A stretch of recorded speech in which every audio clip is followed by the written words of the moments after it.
আমরা কত অধ্যায় থেকে পড়াটা শিখব? ষোড়শ অধ্যায়ের নাম কি? এখান থেকে আমরা কত নম্বর শ্লোকটা শিখব? 3 নম্বর শ্লোক কে বলেছেন? আমরা শব্দগুলো জেনে নিই। তেজোহোক সমাধৃতি শৌচম অদ্রোহণ অতিমানিতা ভবন্তি সম্পদম দৈবীম অভিজাতস্য ভারত। তেজোহোক সমাধৃতি শৌচম অদ্রোহণ অতিমানিতা ভবন্তি সম্পদম দৈবীম অভিজাতস্য ভারত। আমরা এখন অনুষ্টাপ ছন্দে পাঠটা শিখব। তেজোহোক সমাধৃতি শৌচম অদ্রোহণ অতিমানিতা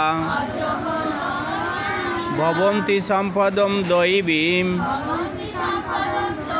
অভিজাতস্য ভারত।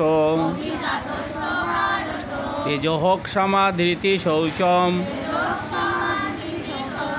অদ্রোহণ অতিমানিতা ভবন্তি সম্পদম দৈবীম অভিজাতস্য ভারত।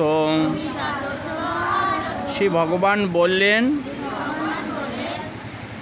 অচপলতা, তেজ, ক্ষমা, ধৈর্য, শৌচ, অনভিমান এই 6টি দৈবী ভাব সম্পন্ন ব্যক্তির লক্ষণ।